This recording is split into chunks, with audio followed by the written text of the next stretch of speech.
Breaking news, it concerns Mikel Arteta and Arsenal. Sky Sports News understands that Arteta is expected to commit his long-term future to the club soon. The relationship between the manager, sporting director Edu and the Kroenke ownership is so strong that formal talks are not seen as necessary. There has been a flowing conversation and the club are convinced that the team will be an even greater force in the years to come under Arteta's guidance. He's 42 years old. Of course, his current terms are up in 2025. But there has been no rush from his side or the club side in sorting a new deal, with both sides feeling aligned and no pressure to force negotiations. Arteta has said his extension will happen in a natural way, and the focus for him and Edu has been on recalibrating the squad and ensuring a strong start to the season. So, yeah, Sky Sports News understanding that Mikel Arteta is expected to commit his long-term future to Arsenal very soon indeed. It's really hard to find players that theoretically suit Arsenal because the demands on them are very, very high.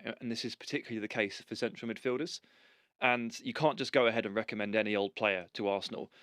They have to be so good at so many things to play for Arteta. And particularly, you have to be really good in terms of technical quality, and you have to be just as good off the ball. Like the work rate, the aerial duels, the second balls, like what you would consider to be basics, and maybe that top players might leave behind and let their technical quality sing a little bit louder. Arteta puts such an emphasis on those things. And the great thing about Merino is the way I describe him is he's basically 7 out of 10 at everything. Like just about everything that a midfielder needs to do, 7 out of 10. I don't think he excels in any one particular area, but I cannot find a weak point with him. And that kind of well-rounded player, especially at his height as well, he's not a small man. I think Arteta that's the reason he likes him so much. And he gets to step in here and lessen the load on Declan Rice, maybe a little bit, help out with the fact that Jorginho and Thomas Partey do get a bit injured, and Arsenal do often have to find solutions from within in midfield. They were a body short in there, absolutely, and Merino is a really nice addition. Let's start with the obvious one. Who's going to win the league this year? Jamie? Man City. And Gary? Arsenal. OK. You said the same last year. I did. What makes you convinced, again, that they can pip City to the top spot? I mean, my reasoning last year was coming off the back of the treble for City, thinking that might have an impact on them at certain points in the season, the demands, the expectation, maybe the injuries, the games they played, but they're unbelievable. To do what they did, I think they won the last 9 games, didn't they, which is just special. And Arsenal had the most incredible season, so I wasn't a million miles away. They're just getting better. Points away. Yeah, they're getting nearer. And I don't know, I feel they'll do it. I feel they'll do it at a certain point. And look, you can never write. He could 100% be right because of what Pep Guardiola does. He wins all the time. But I feel that Arsenal are getting so close and they're so consistent that this could be the year. Are you becoming less certain about Manchester City? No. I mean, they go to Chelsea yesterday. I mean, whatever we talk about Chelsea, they're still Stamford Bridge. They still got big name players. Going away from home, I always think on the first game of the season is difficult no matter where you go. Even if you think of Liverpool going to Ipswich, how tough that first half was. So to go away and win with these, without some of your best players. I mean, John Stones is not playing, Rodri's not playing, Foden do you think they'll sign players? Do you think they'll sign players? With Alvarez going, obviously they've lost Mahrez and Gundogan. Listen, they might bring one in. My only thing is not so much City. We know what City are going to do. They're going to get around 90-odd points. Can Arsenal get there again? Maybe they can. Something that's interesting with Arsenal, I read a stat about Arsenal. No team in Premier League history has improved their position or points 5 years in a row. I think Arsenal have done it 4 years in a row. To go again and get even more than what they've got, I think is a tough, not a tough ask. But is that what it's going to take to get beyond 90 points? That. And my point on Arsenal is where I look at it and where I still think City is that Arsenal are obviously one of the top teams in the country. But in the last couple of years when they've gone for the league, I think I'm right in saying that they've gone out of the domestic cups quite early and haven't got to like a final or a semi-final in Europe. And I think this group of players are good enough to sort of, they should be getting to the semis of the Carabao Cup and the FA Cup and attacking all the competitions the way Man City do and Liverpool did in the past under Jurgen Klopp. Because I don't think it's acceptable now for a team this good not to win a trophy this season. I'm not sure I'm in agreement with that. Do you not see the similarities between the journey that Jurgen Klopp and Liverpool went on, where they felt like they were just getting there, and eventually they got them? Do you not feel like there's a little bit of that same sort of... Yeah, but my point being is, though, Liverpool was still attacking. Liverpool won the Champions League before they won the league. Well, forget the trophy bit. I'm talking about the league Yeah, journey. I get that, but the point I'm trying to make is City is still going like further in competitions. Arsenal should be doing that, and I think that will take a little bit out of them than maybe what we see in the league. Could you see, Gary, for Arsenal doing something spectacular, like Liverpool did ultimately, getting beyond 95 points even? Well, so Liverpool, to win the league, Liverpool, in the first 27 games before it stopped for COVID, won 26 and drew 1. That's what it took to stop Man City and Pep Guardiola winning the league. You know, they're the standards. Arsenal are getting to such a high level now of consistency, defensive stability, the way in which the balance of the team, they look like they've got a great spirit. Any buts there? There's I still always think injuries to the, I suppose, key players, but that's the same for City. Always injuries is the one thing I would say. Last season they were pretty stable all the way through, as City were as well. All right, let's move it on. Kai Havertz went into the game with 4 goals and 4 assists in his last 6 games playing as Arsenal's central striker, but for that game against Villa he was moved back to attacking midfield, with Gabriel Jesus, without a goal in 2.5 months, selected as the number 9. It was a bold move by Arteta to move from a structure that had won 5 out of the previous 6, the only blip being the 0-0 draw at title rivals Manchester City. Perhaps too bold. Arsenal's attack, one that had scored 19 goals in 6 matches, looked disjointed that day.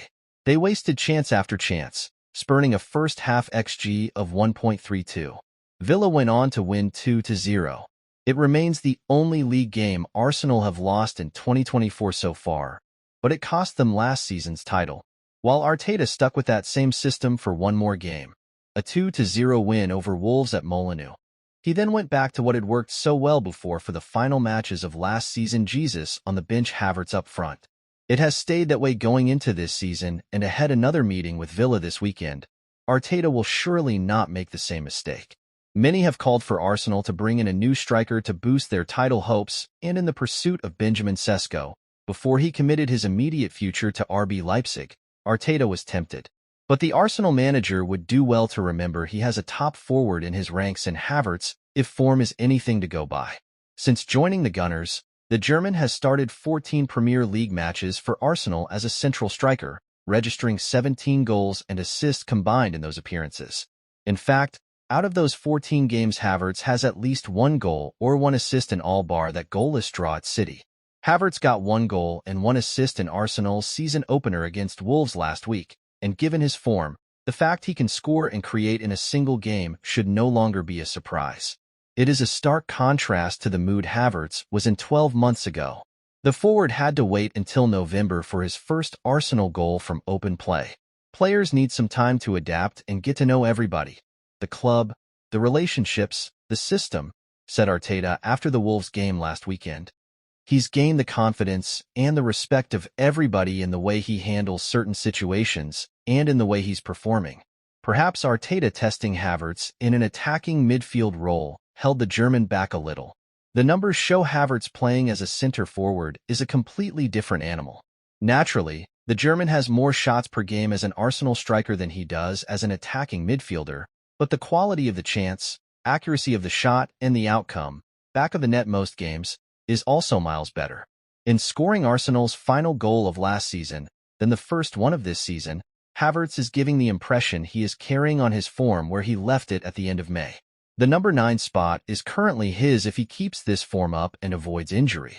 And the good news for Arteta is Havertz is not the only Arsenal striker in form, with Jesus back to have an improved campaign by the Gunners' boss. When I saw him after talking to him at the end of the season, it was something different. I could sense it, said Arteta of Jesus after the Brazilian scored a wonder goal in the 4-1 crushing of German champions Bayer Leverkusen in pre-season. His energy was different. The way he looks is different. The way he's moving is different, and he really wants it. Now it's a question of finding the consistency and doing it in any context, any situation, any day, every 3 days, for 90 minutes, for 30 minutes, for 70 minutes. But he looks good. With Leandro Trossard a third option to play center forward, and with the possibility of Eddie Nketiah moving on, Arteta looks like he has his set of strikers for the new season. He later told reporters after Arsenal's opening game of the season that he has faith in all three of Havertz, Jesus, and Trossard to guide them over the next 9 months.